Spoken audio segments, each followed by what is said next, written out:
Hi, hello, how are you? I am Sin, and in this video I want to share 10 books with you that I think are truly monumental reads and that they'll change your life type of vibe. So basically 10 books that you should read before you die. And yeah, I think I'm just gonna dive right into it. I want this to be concise and to the point, and I don't want to take too long with it, so let's go. Book number 1 is Heaven by Mieko Kawakami. This is a Japanese lit read. It's really short. It's basically novella length, honestly. I think it's like under 200 pages. It is under 200 pages, so this is a novella, and I just love this read. It really goes into looking at bullying as well as the relationships between two very young individuals. I believe they're like middle school, so like primary school age, so before high school is my point. It's called something different everywhere, so honestly I never know what word to use. But this is just a really, it's sad, but it's a reflective read, and I feel like everyone can get something out of this. However, it is on the sadder side, and it's definitely not an upbeat, happy read, so if that is not something that you like, then maybe don't read this one.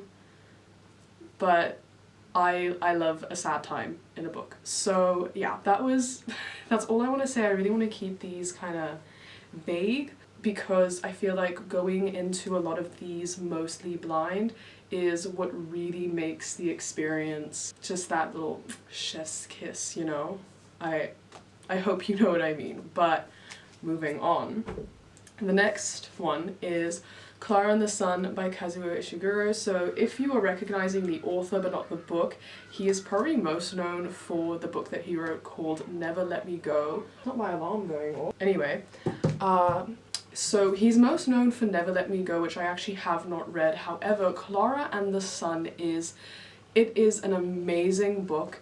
It's kind of looking at, I guess, AI, like the concept of AI and androids and that relationship between human and android, and it's just really good.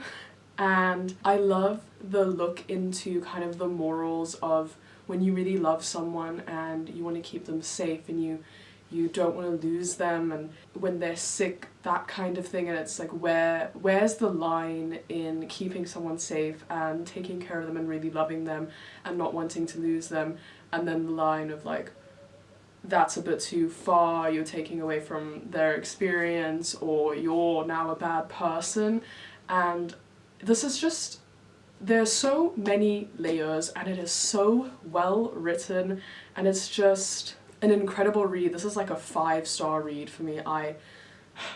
So is Heaven, but this is just some like next level shit in my opinion. So do what you will with that information. This is kind of sci-fi-esque. It's also Japanese lit, so if you're a Japanese lit kind of person, this is for you. If you like sci-fi, or you don't like sci-fi but you want something that's kind of sci-fi-esque, this is the one. It is so barely sci-fi that it's like, is it even sci-fi? Probably not to like the die-hard sci-fi people, but to an extent, I would say yes.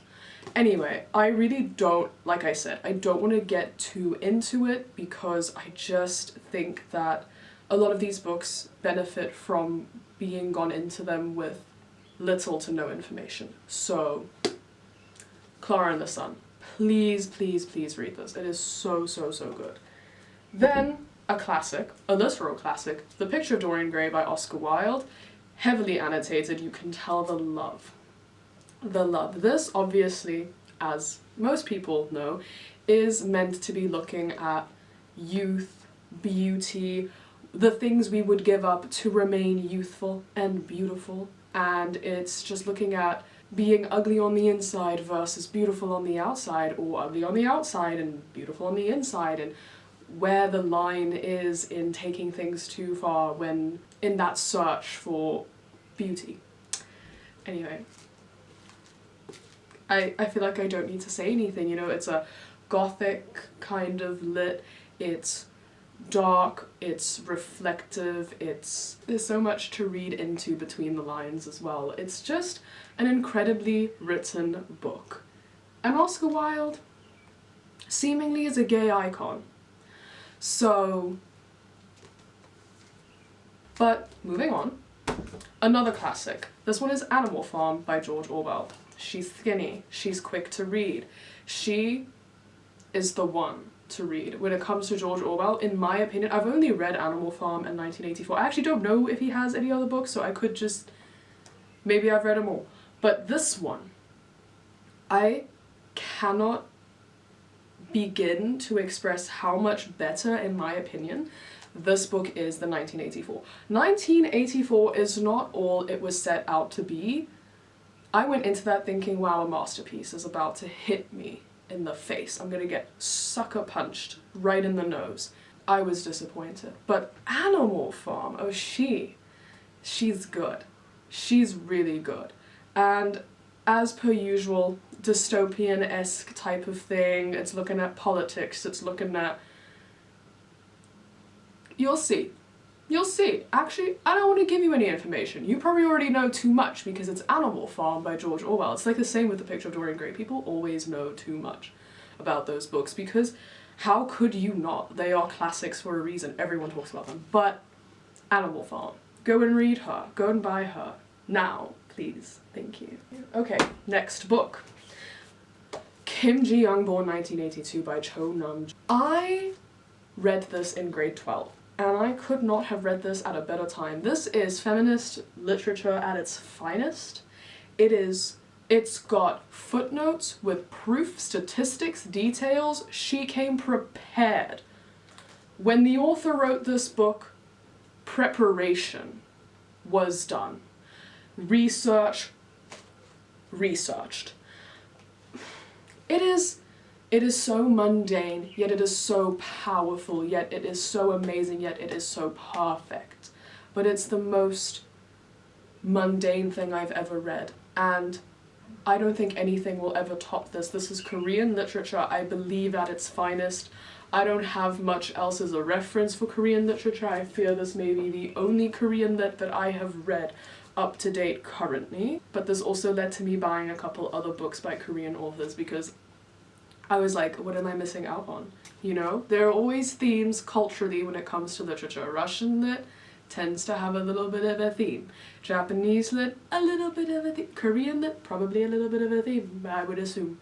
And maybe my assumption is wrong, but this book is so... If you are a K-pop fan, this is a book that has been recommended by a lot of idols. So like, if me telling you to read it doesn't work, the fact that RM from BTS has read this, and I believe one of the Blackpink members too, pretty sure Irene from Red Velvet has read this. If that isn't enough for you, any K-pop fans out there watching this video, then please take my word for it. And if you're not a K-pop fan, just take my word for it, please. It's so good. It's so powerful. It's so beautifully written as well.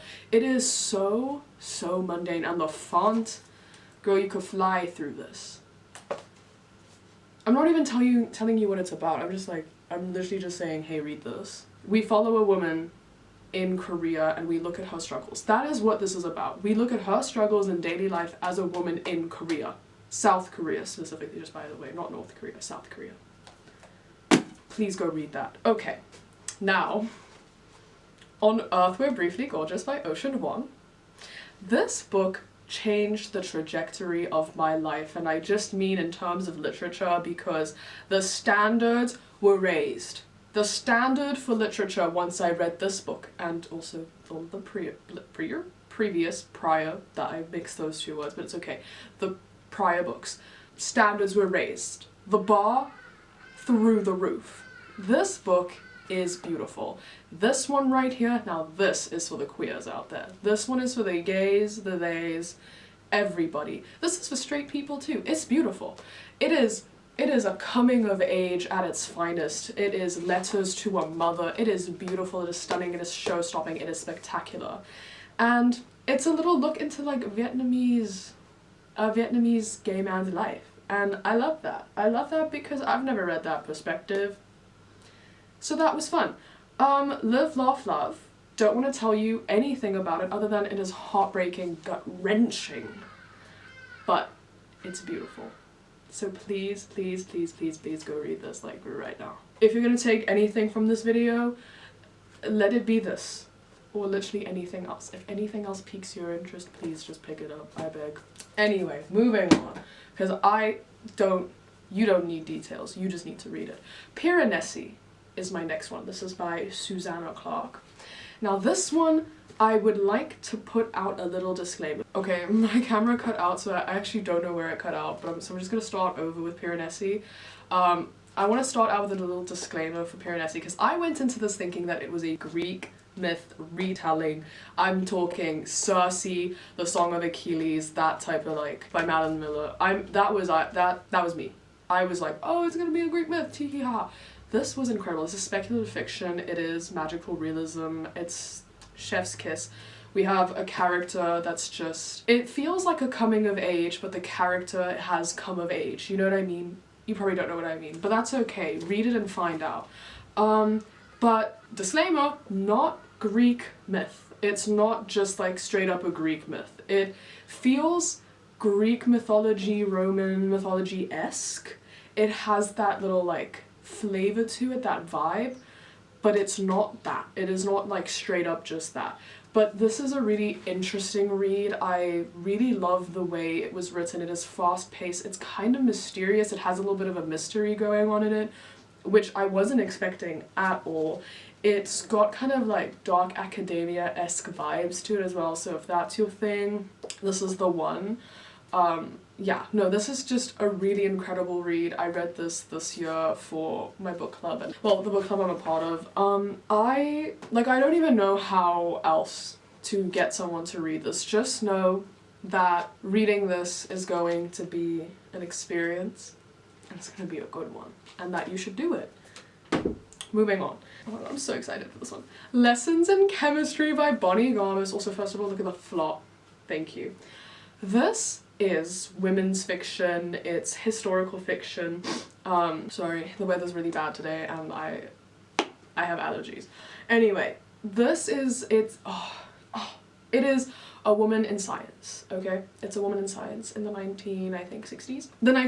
I'm correct, it's the 1960s, and it basically just follows her experience kind of battling with all of the struggles that come with being just a woman in the 1960s, first of all, and then a woman in like a workforce of sorts in the 1960s, plus a woman in science in the 1960s. Not to mention, she also just has certain beliefs and ways of life that are very unpopular in the 1960s.